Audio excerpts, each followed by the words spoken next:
on the sub judice rule order 103F and 123(1), and on the Speaker's control of the business of the House, guided by order 2164. Mr. Speaker, none of these expressly contemplate the coexistence of an active constitutional dispute over legality of vacancy. The vetting that is being announced seeks to fail. We have a situation at hand. One is procedure under order 217 that empowers the appointment committee to consider a nomination when existence of the vacancy itself is sub judice. Are we going to do that? That the appointment committee, knowing that there is a sub judice matter, will still proceed to consider the vetting, whereas the Constitution itself contemplates that the office of Chief Justice will never be vacant. That is why, even when the woman was originally suspended, there was an acting Chief Justice. So there should be no hurry. Nobody should contemplate that Parliament is somewhat stopped.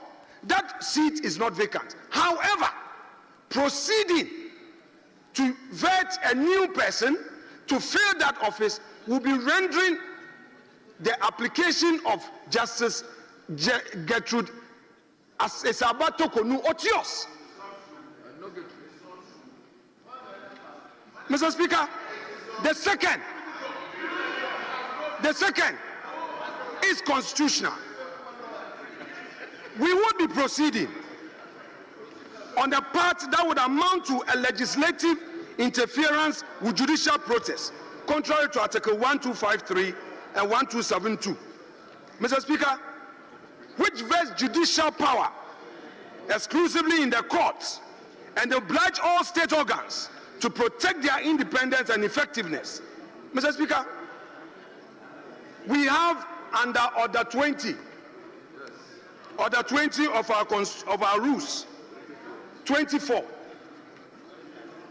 provides the Speaker is the head of the institution of Parliament and presides over the sittings of Parliament.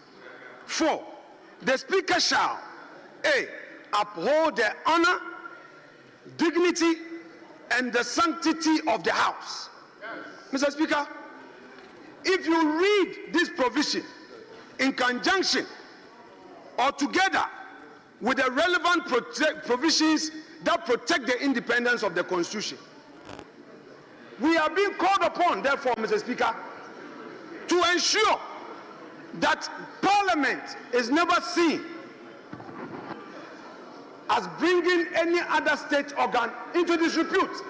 You sit there, Mr. Speaker, have a duty to uphold the honor, the dignity and sanctity of the House.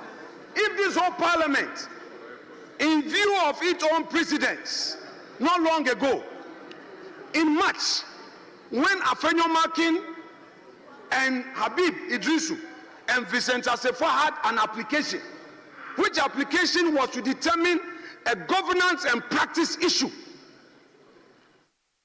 the majority leader argued strenuously that indeed that matter has a constitutional arm, had a constitutional issue attached thereto. Therefore, I should be restrained from moving the motion. Mr. Speaker,